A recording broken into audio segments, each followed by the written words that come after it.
Hi, this is Dennis with Second Chance Tackle. Today we're taking on a project for the pandemic pastimes, if you will. This is a Cabellas. Cabellas and Bass Pro are essentially the same company. It's a Salt Striker series. It's the model SS40B, which means it's a 40 size, and it handles approximately 290 yards, a 10-pound test. This one is set up as braid. Now this one actually came to me in a bag because the bail wasn't working, and we were able to restore that function now. And I thought while I had the reel here, I would go ahead and complete the service on it and show the video behind that in case you're thinking about buying one of these reels, and give you a little bit about the technology behind it. So it says 10 ball bearings. I already found 2 of them. There's 2 of them in a line roller up here. But it's always a hunt for me in terms of where they are. And schematics, generally not available. These reels generally are warranted, but no parts available. So if the reel breaks in the first year of operation or so, they'll send you a replacement or repair it at their option. But after that, you're kind of on your own. And I guess David found himself on his own with a bail that didn't operate properly. And we've got that back working thanks to some good old Yankee engineering there. All right, we're going to take the exterior pieces off first. While we do that, I'm going to note a couple of things. One is that I wear a protective glove on my hand. Secondly, that I use a parts tray, which is nothing more than the bottom of a milk jug, to store all of the pieces and parts that I take off the reel. And finally, I would be remiss if I didn't thank all of the first responders and our everyday heroes that are on the front lines, emergency personnel, essential personnel, and so on, who are helping all of us get through the pandemic. Your efforts really are appreciated, and without you, we would be in far worse conditions. So if you're watching, thank you for taking what little free time you have to watch the video here, and hopefully you'll learn something from take apart and the servicing of a Cabellas Salt Striker Model 40B. And you notice I took the handle out. It has a through shaft, and I just put that handle screw right back on there so that I don't lose it. In order to service the reel, you got to get under the rotor, but you can't get under the rotor unless you remove the axle shaft and the other pieces. So I'm going to do that right now. You have a shim washer that helps with the spool height for the line to make sure that it lines up evenly. And a lot of manufacturers will give you a couple of these.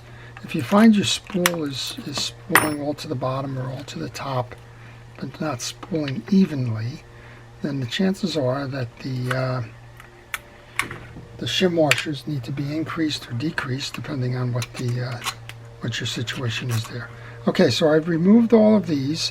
That's a good time to tell you to take pictures along the way, particularly if you're not operating with a schematic. You want to make sure in this case that we know that the small washer belongs below. This reel's got a lot of sand in it, or on it, hopefully not in it. So I'm kind of working here and doing a couple of things. And this one is actually kind of fun because it actually tells you the direction of the screw. So this is going to be an opposing screw. It's going to be taken off in a clockwise direction. Actually, the pinion gear is threaded that way. The nut is actually what's going to be coming off. I took the set screw out. This appears to be a 12 millimeter, and if I can find my good old-fashioned Mitchell tool on my bench, there it is. I may be able to just do that. Let's see if I can remove that shaft all the way down. Let's see if I can grab that with this. I can. I got lucky. And it tells you to turn in a clockwise direction to take that rotor nut off. You could also use a wrench, but getting the wrench over the lip of this is difficult from time to time. And if you don't have a wrench, go ahead, get a socket. You can use that, and so on. You can see the sand accumulation here, and I guess, well, again, hopefully, not hoping against hopes, but hopefully there's less sand as we kind of get down into the guts of the reel. Okay, well, this is what I just repaired. It had a trip lever here, sits under the bail. There's a spring mechanism that rides up, and there's an arm that was missing that connects the bail with the spring to put tension on it when it trips. All right, that's going into here. Next up, then, I'm going to take the case off. I couldn't get that case off if I didn't remove the rotor, because this is under the rotor, and it would not allow you to move that out. All right, there's 4 screws here. This appears to be a plastic case. Looking at this, the quality on it is interesting. You would have hoped, I would have hoped, I guess, that would have been painted, but it's not. The paint kind of stopped on the outside, which I just think that's kind of half a job. I don't know what the real cost. It says it has 10 ball bearings in it. If ball bearings equal price, then it should be a little bit more expensive, you would think, but I don't know. Always amazes me. All right, so I'm wondering which one of these is going to connect the bump guard here. I'm thinking that I got a little loop inside the case here that's holding the bottom bump guard. And I'm laying these screws out on my table here because I want to make sure that I get make sure that they're both the same size. For whatever reason, these things are wanting to be difficult. So I didn't see any other screws, so I'm thinking those are held in there by these 2 bottom screws, or at least one of the bottom screws. These are longer, so this is that point I was making. People kind of ask me why I'm redundant. The 2 bottom screws are longer than the 2 top screws, if you can see that in the picture there, and that's because it goes through here and holds the case on. So that's kind of confirming what I was thinking. I'm just going to lay these on the front of my thing here rather than put them into the parts tray. Just checking here to make sure there are no other screws. Sometimes there's a screw hiding up here. And I'm just looking at that anti-reverse override here because we will take that pinion gear off to service it.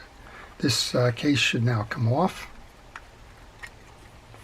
It does. It's a plastic case.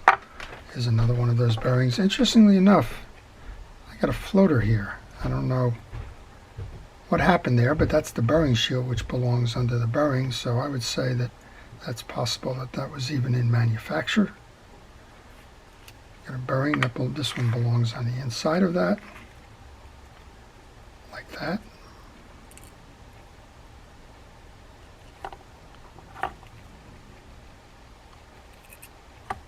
And we're going to take our axle shaft off.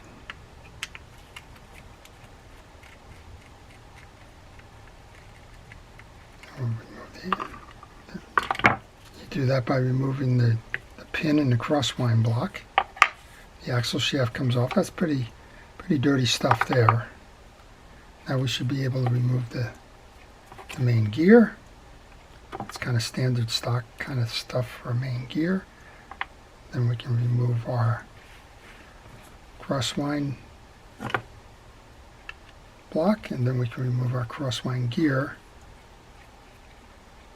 And then we'll have the whole case on this side off. And again, take pictures along the way. I'm just kind of haphazardly pulling this off. Well, not really. There's a kind of a scheme to what I'm doing here, but I tend to work on enough of these that I gain an appreciation for how these things come together. And as a result, I kind of skip some processes, but if you're doing this for the first time, don't. All right, I'm going to take the pinion gear out now. This will have a anti-reverse on it as well. There's sand on this, so I never like that. Sand is the reel's enemy. This is the collar. Now we have the anti-reverse gear, and we should be able to do that without the spring or releasing. I'm just going to hold my finger on there just in case. Alright, so we have our pinion gear, collar, sleeve. The anti-reverse has stayed inside, which is fine. You don't normally service those. And I'm just going to lay these out. I'm going to clean this up because we got a lot of sand on it. The gear is a brass color, but I doubt if it's brass. It's got a lot of tarnish on it here. But overall, it's a store branded reel. They call those trade reels. There's a manufacturer somewhere over in China that's probably making this identical reel with a different name or a different side plate cover or color or something. But that's nothing new. That's been going on forever. Okay, we've pulled the pinion gear out. We've cleaned the channels. Next, I'm going to grease it. Use fishing reel grease, in this case Penn Precision reel grease. Go ahead and load the pinion gear up with that. Just going to lay that on my desk for a moment here. I'm going to clean out the channel here of that other older greases. I have a bearing in the back of the case there. I'm more concerned right now with getting the sand out. There's not much in here. It was up top. I'm going to use Real X oil to oil that back bearing. I'll lay that case down. And then we can kind of reassemble this. So I have the collar that goes into the anti-reverse. I have another bearing here.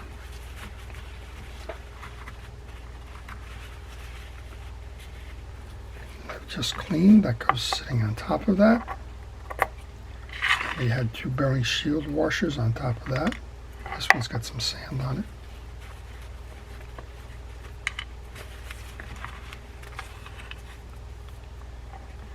And then this whole assembly can fit right back into the channel where the instant anti-reverse is.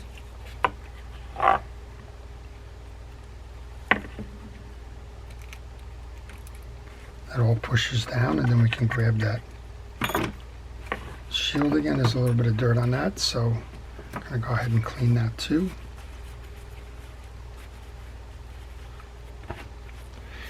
Now we have three holes and a little stud that it mounts on to close that, so line those up properly.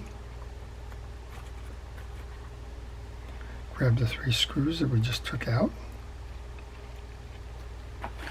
We can tighten those down. So it's not a bad reel. It's I think typical of what you would find in a Cabela's or a Bass Pro type of a sail. And like I said, it says it's made in China, and I'm sure that there's somebody over there making an awful lot of these kind of to a standard design, which is what this is. I haven't come anywhere near noting 10 ball bearings, but that doesn't mean much. I don't count well. Alright, on the Crosswind block, we want to grab some grease. This is the one that gets grease on everything. You got to get it on the back because that's going to be riding on the case. You want to get it inside here. Oops, just knocked out that little stud. You want to get it on the face. And if all the ball bearings, I would think that if there was going to be 10 of them, you would put one on the hub here for the Crosswind block. It's done by a lot of manufacturers, not done by this one. Alright, we put that little washer in there then. And then we grab our screw that's going to hold this Crosswind block in place. And we can tighten that down. And I'm probably getting a little reckless here. Spin it to make sure that it spins nicely.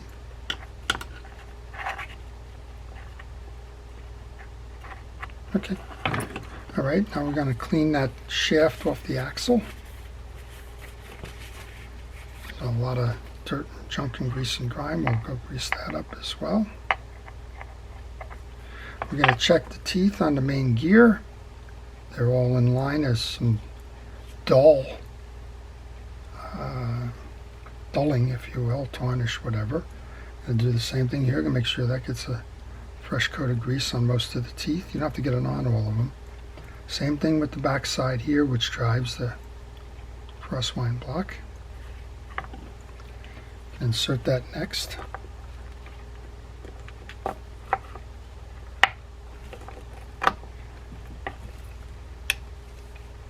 Now we can bring the crosswind block over. Same thing here, we want to get some grease in the channel so that it rides smoothly. That goes over the stud like that. Then we can bring our axle shaft in. The axle shaft is shaped like a D. There's a flat side. The flat side goes to the front.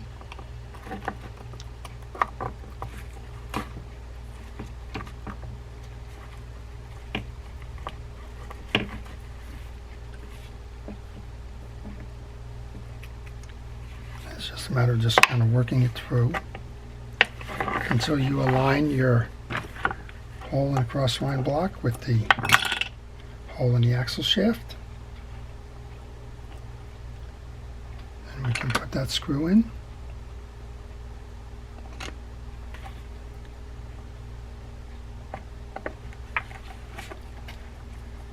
We can restore that little floater there. I'm not quite sure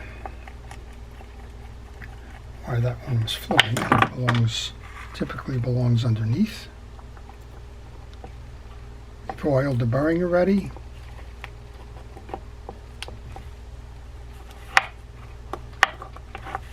Then we can install the case.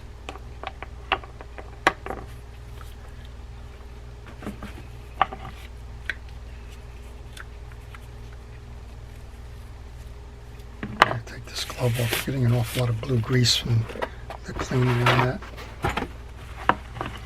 Guess that's the danger of a white reel.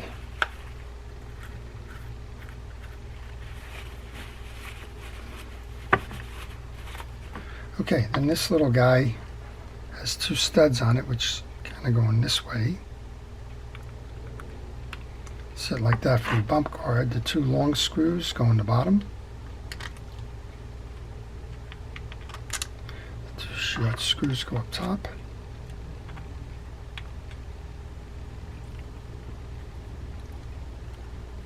And a lot of folks ask me, should I or could I, or is it okay to use a mechanical screwdriver? My general answer is no. If you have hand problems in terms of hand strength, I recommend using it on the way in, or using it on the way out rather, stopping short on the way in. And this would be a perfect example because this is a plastic case, and if you over torque this case, it wouldn't surprise me if this case was going to go shatter. So be careful with that when you do that type of stuff. And next up then is the rotor.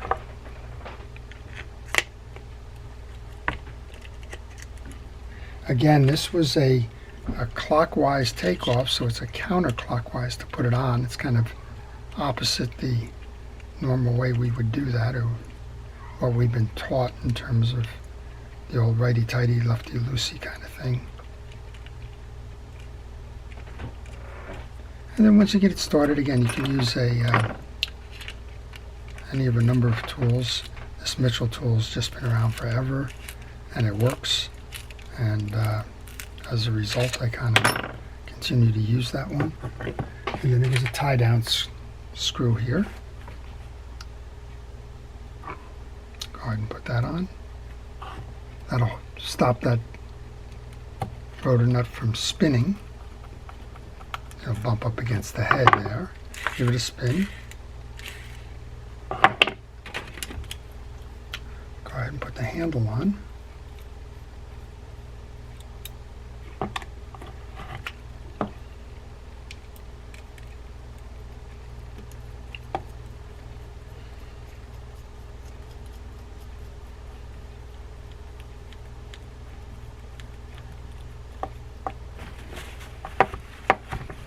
House cleaning there. All right, now we had the short piece of metal, the small washer. And we had the click ratchet.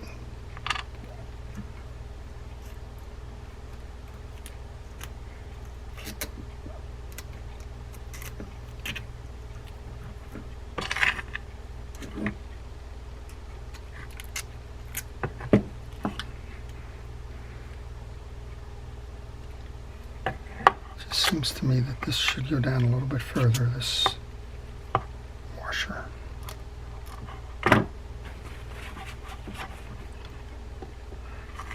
There's a D on this, and you have to align that properly. There we go. Same thing with this one. It's a D-shaped spool, so unless you have it just right, it won't seat properly.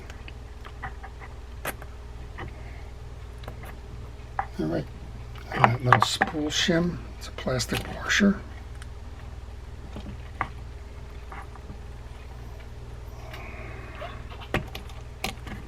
That's set, then the spool.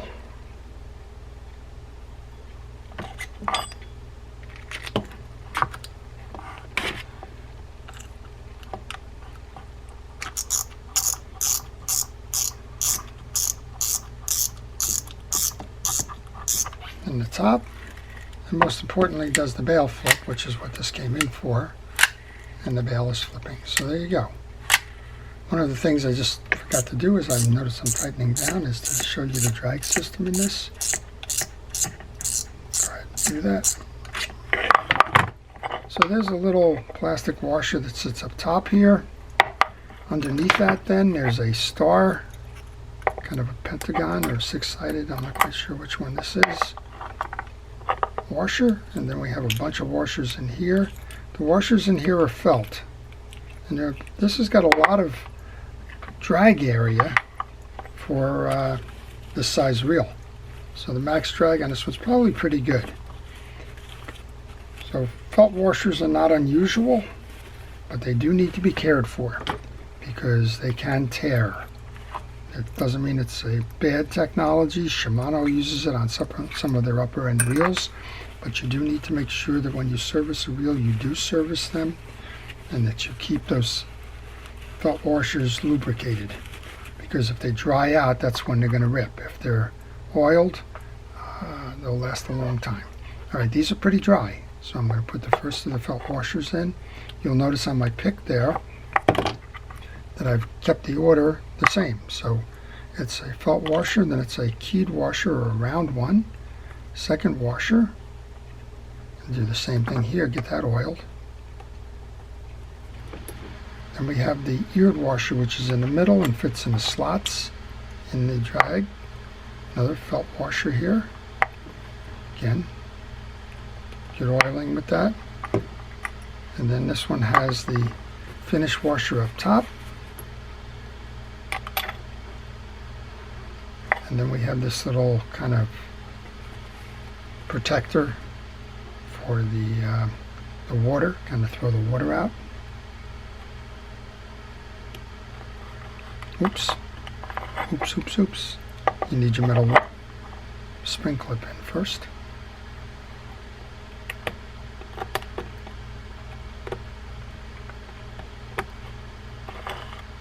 There we go. Now we can put that little rubber washer in. Kind of a baffle, I guess.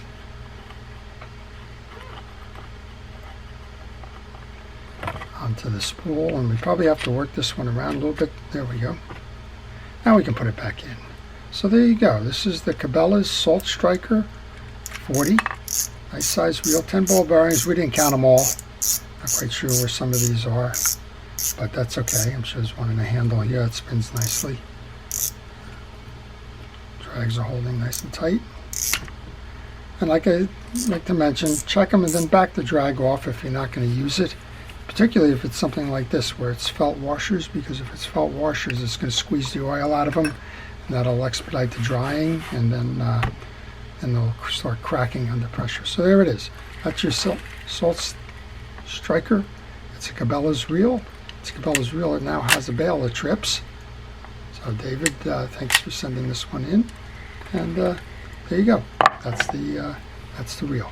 So this is Dennis with Second Chance Tackle. If you've enjoyed this, please leave a comment. If you want to see more of these, please subscribe. It's one of the things that keeps my channel going. And if you have any questions, leave those in the comments as well, because I do try to answer as many of those questions as I can, regardless of whether it's about this reel or just any kind of service in particular.